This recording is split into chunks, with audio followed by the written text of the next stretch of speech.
Hi, this is Brian Anderson, and you're on Head On. Tonight I've got two guests with me, Kalina from the Boys and Girls Club and Chris Beaton from the Nanaimo Aboriginal Centre. And I guess we're here. What I might do just to start off is give each of you an opportunity to talk to the audience about your group or who you represent. Yeah. Ian, would you like to start? Sure, that'd be great. Thanks, Brian. I'm with the Boys and Girls Clubs of Central Vancouver Island, and we've been around in the community here for a little over 44 years. So I think that gives us a good piece of history, and we provide a wide range of services to children, youth, and families. We have early learning and childcare. We have youth services and family support services. We're part of a national organization, which is the Boys and Girls Clubs of Canada. That's been around for probably 120 years. And we're very proud of that fact. And so we have a name that I think a lot of people recognize, but what's probably not as clear is the fact that the services that we do. And I think what's really important here is that we have 7 locations here in Nanaimo, 13 all told on Central Vancouver Island. So again, what we try to do is meet the needs of communities and neighborhoods, and from there, build services and hopefully are responsive to those needs. So you go from Courtney to Duncan? We go from Courtney to Chemainus, actually. Chemainus? Yeah. Okay. So Chris, would you like to tell us a little bit about what you do? Sure. Thanks, Brian. First, I'd like to recognize the traditional territory of the Nanaimo First Nation, upon whose land we live, work, learn, and play. Thank you. I am the Executive Director of the Nanaimo Aboriginal Centre. The opposite end of the spectrum, so to speak, from the Boys and Girls Club, in that we are a very young organization, just over 3 years old. A very small number of programs and services still, but certainly with a mandate to address a very large and growing need in terms of our city population. There are over 6,000 urban Indigenous people in the city of Nanaimo, over 10,000 in the regional district, and our mandate is to serve that community. Our focus is on children and families.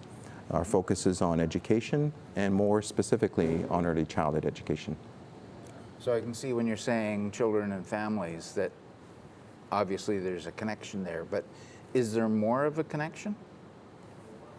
Are you, do you do things together? Yes. Absolutely. Yeah. Okay. Yeah, that's why we're here together, actually. Yeah. Okay. Because we've been working together probably, well, for at least 4 or 5 years. Mm-hmm. And from that, we've learned together that we can get things done. We take a great deal of pride in the fact that our organizations make things happen. So, yeah. Yeah, and a founding principle of our organization was to work in collaboration with others. So there is nothing that we undertake that isn't done in partnership with somebody else. We recognize that there are skills and knowledge and experience in the community. Why not tap into those? Why work in silos? When we're trying to address very large needs in the community, work with others of like-minded persuasion. And it makes more sense to have organizations working together to get more bang for the buck. You know, so to Brian, speak. those days are gone where an organization thinks individually, and as Chris referred to, the silos. We can't get things done. The situations, the issues that exist in our communities are too big, too complex. Mm-hmm. So it's incumbent upon all of us to work together and to find a way so that we can try and reimagine how services and how the needs of our communities can be met. Mm-hmm. Sorry, just using that word reimagine that Ian's just done, I think that's really fundamental as well to our work, is not to always go out looking for or to start new programs and services or to ask for more money or to look for more money. It's what are the resources that exist in the community right now, and how can we better utilize them? How can we reimagine the way that they're being utilized so that we can better serve children and families in the city? So do you have specific programs that deal with children and families? Absolutely. A host of programs and services, yeah. Yeah, so we actually really started seeing things start to change when we tried to imagine what children could actually benefit from a bit of an educational perspective. So we looked at how we could work together, and that's how we started looking at trying to find school space to make things happen, and particularly with a focus on Indigenous children, because they have some graduation rates that I'm sure Chris will talk to that require, I think, support and attention. Mm-hmm. So again, when we looked at it, we weren't able to really find suitable space, and yet at our Boys and Girls Club on 5th Street, I said to Chris, well, how much space do you need? And you said? Not very much, but we seem to be growing into it the longer that we're there. We're actually co-located on 5th Street for much of the work that we do with the Boys and Girls Club, and bringing in other organizations to work on very specific projects or specific initiatives or programs, again, to better serve community. Now, I know that John Barsby is rather proud that it has a relatively high percentage of graduating First Nations students, but is that the same in other schools? Well, I don't know the graduation rate of Barsby specifically, and if they have a high graduation rate there, I compliment them. But on a district level, our graduation rate for Indigenous students is about 30% below the provincial average for all high school students in this province. So if Barsby's doing well, that's great. We should be looking at what they're doing and probably replicate it with the other high schools in the city.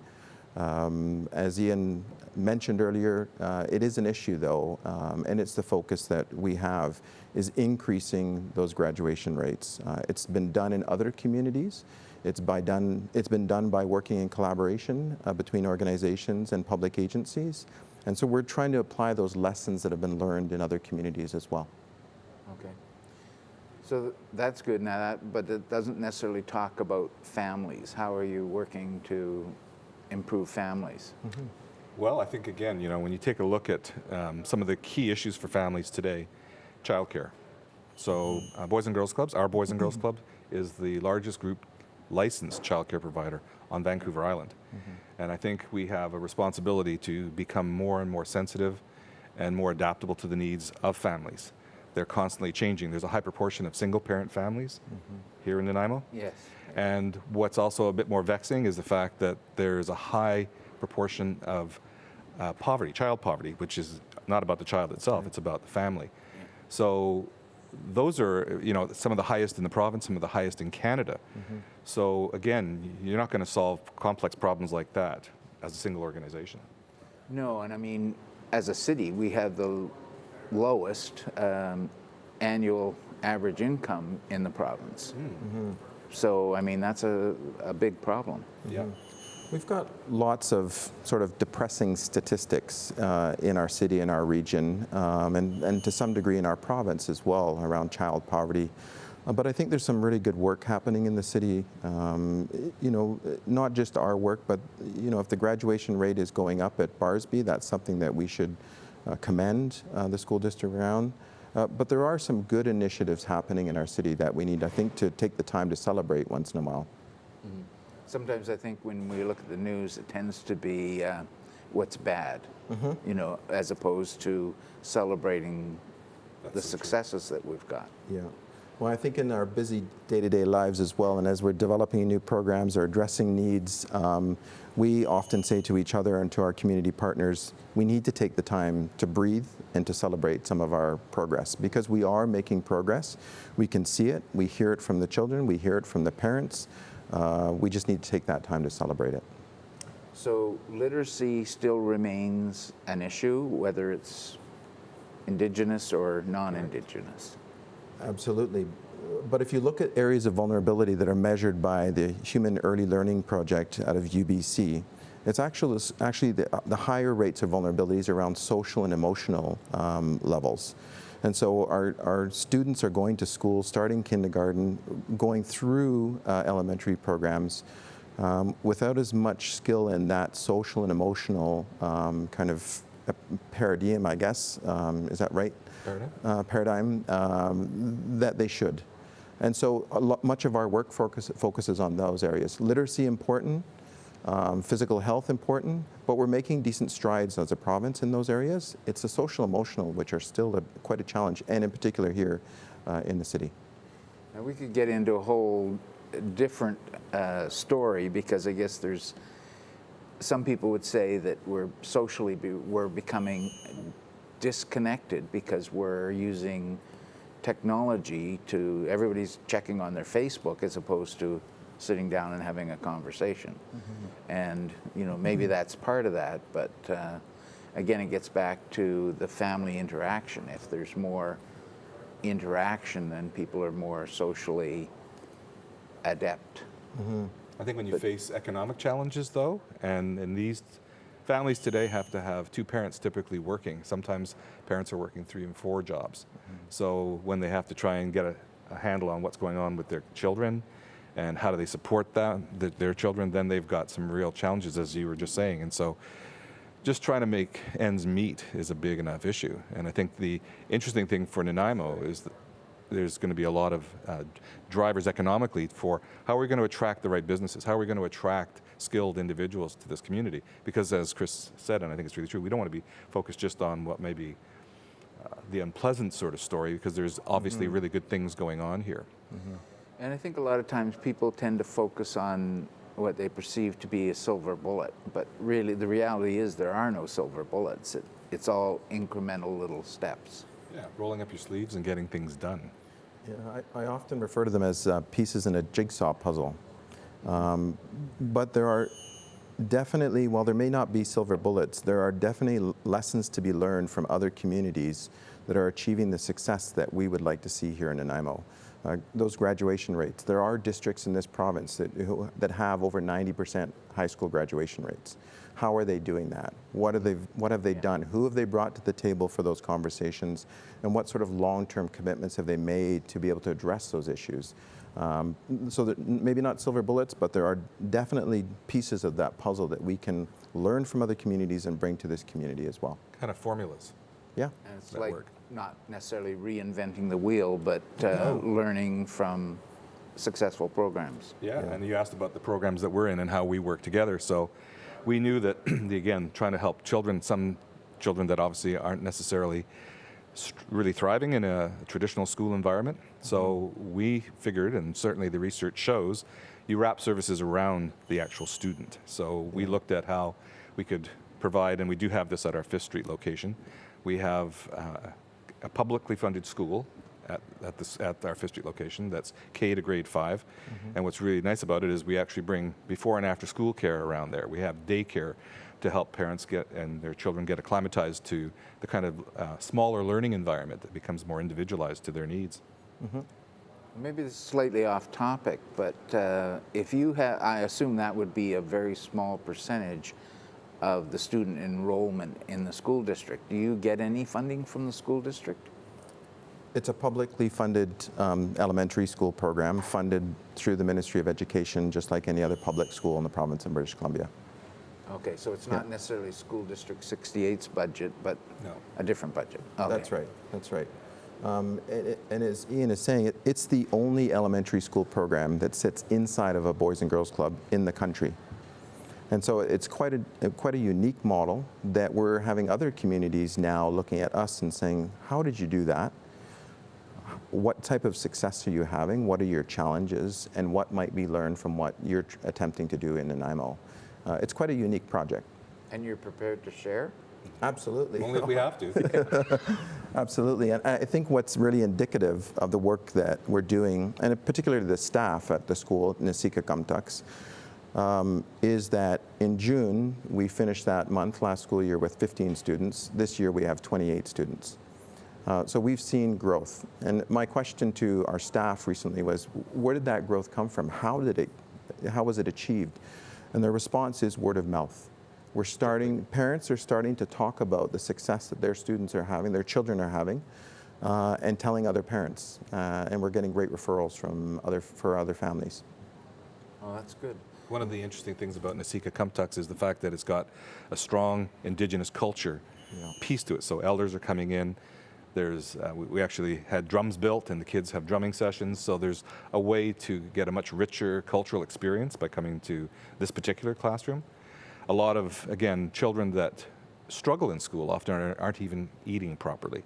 So we're really fortunate. One of the other people that we partner with is Loaves and Fishes, our food bank here, which does phenomenal work. Yeah. And so we literally try to use our childcare center, this particular one and others, as food delivery mechanisms so that children don't have to worry about the issue of going home or coming to school hungry.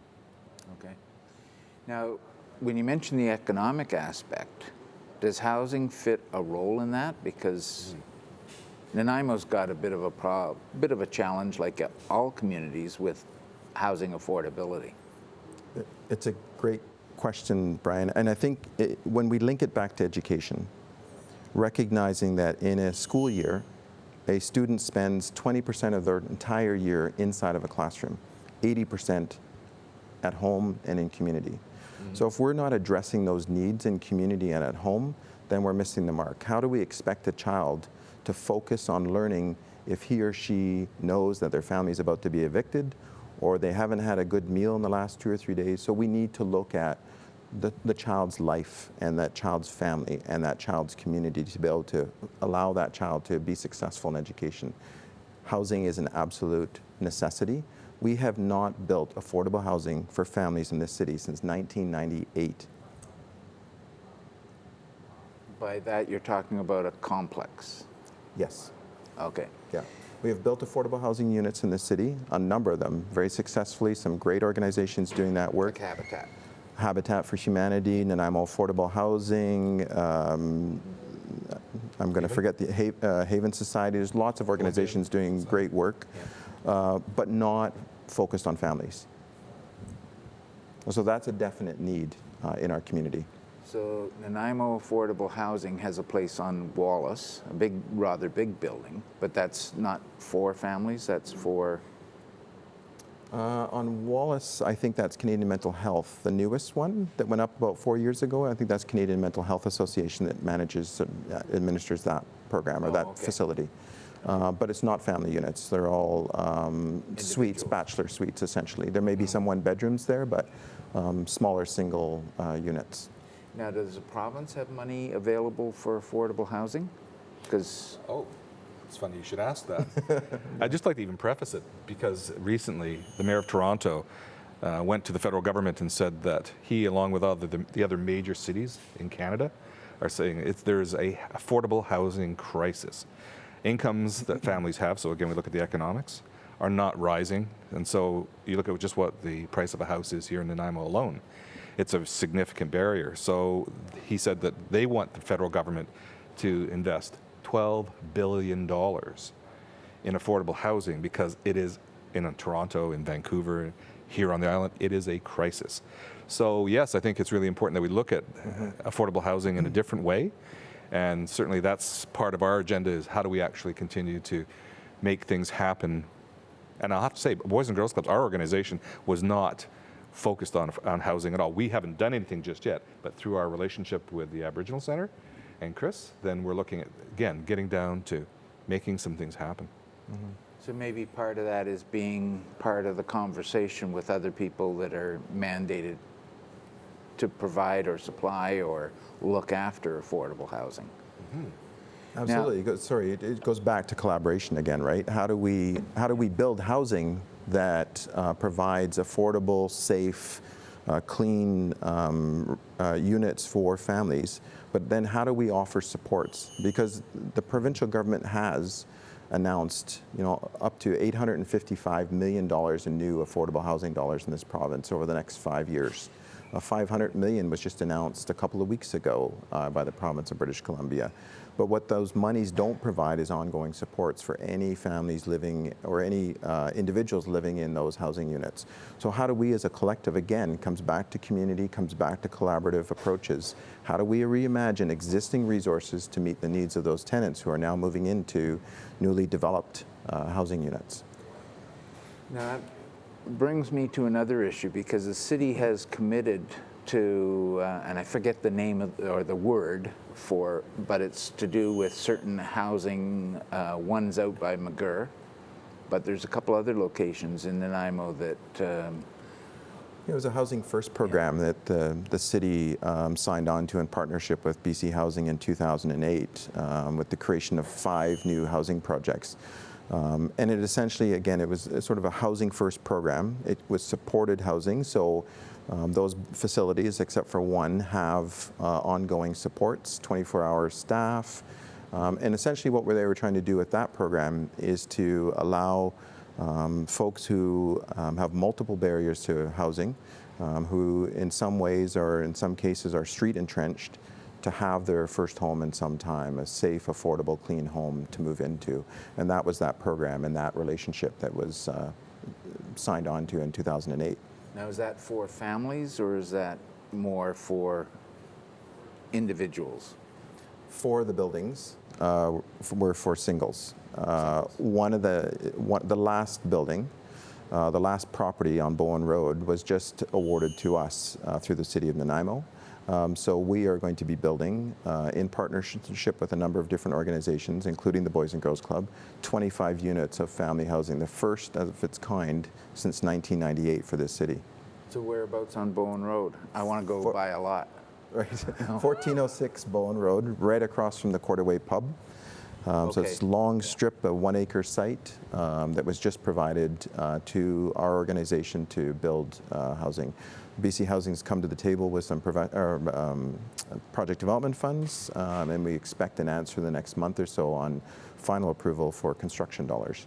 So that's Rich Coleman's department, isn't it? Or is he in a different ministry now? Yeah, I feel like I'm stealing the whole conversation here on housing, but yeah. Rich Coleman, he's managed through the thick and thin and changes in government over the last, I think, decade now to always have housing in his ministry. I think he's the minister of liquid natural gas, natural resources, and housing. So somehow he's kept it. But that's been great for BC Housing to have a minister who has been able to make long-term strategic decisions and be in place to be able to realize some of those decisions and those strategic plans. Minister Coleman has done a great job in doing that and advocating, being a strong advocate for affordable housing and seeing a lot of resources come to this sector. As I said, $855 million recently announced by the province of British Columbia for affordable housing. Now, that site was originally identified by the city for a different type of housing, but that's good to hear that it's going to be families. Now, I thought it looks like long and thin. Is it ever? Oh. Yeah, it's quite a challenge. Our architect scratched his head for a long time trying to come up with a plan that met the needs of the local neighbors. They didn't want to see a 4-story complex there and staring down at their backyards. But yes, a very long, narrow piece of property that also required on-site parking. You can't do it on Bowen Road, so it's got to be placed on site. So we think there's a lane off White Street, and we have what we believe is adequate parking and a wonderful design, clad in rich cedar. You'll see a 30-foot totem pole adorned on the front of the building. We think it's going to be quite a remarkable project for the city. So in this one, boys and girls are involved in as well? Well, again, if there's an opportunity to support the families that are there through childcare, whether it's preschool, daycare, again, that's really the kind of conversation that we bring some expertise to. Mm-hmm. So you're not necessarily looking at having a facility on site, or? Well, we are talking about there's going to be space at that facility where there could be like a preschool program. Okay, well, that sounds really good, impressive. So, and I think it's an issue that a lot of other, like not-for-profits and some businesses can get involved in it, because people like to know that what they're doing is effective and has results. Absolutely. And I think that's one of the things that we strive for. We're a good investment, a good community investment. So again, whether we're partnering with the city itself, which has been fantastic to work with, or whether we're looking at the educational system, we haven't really had a lot to do with healthcare, but really, when we look at things, we're really trying to improve the lives of a lot of barriered individuals. So whether it's the LGBTQ community, because that's kind of an emerging area, and there's a lot of need there. So our Boys and Girls Clubs has a really robust program that's going on. We're happy about that. And we're looking just as I say, to the Indigenous community, and so how can we actually make things happen better there? So you mentioned, I think, Sawak, did you?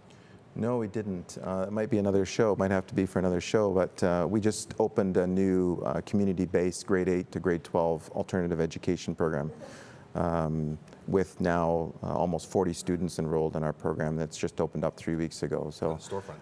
This is sidewalk? Sawak. Not sidewalk.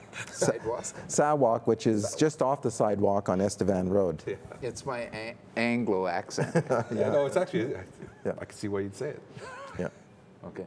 So that, you're right, that might be a teaser for another show. Absolutely. Let's do that. We'll be back next week.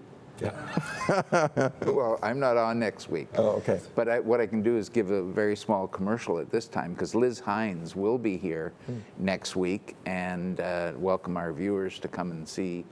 I don't know exactly what her show is. The last one she did was to do with somebody that was getting your book published. Oh, okay. So, interesting theme. But is there anything else that you want to say, as sort of a last word, or kick the cat? You know, that's one that we don't really support violence to animals. So we're not going to kick the cat. We might pet it. And no, actually, we don't have anything to say, because if we did, we'd be talking for another half hour. Okay.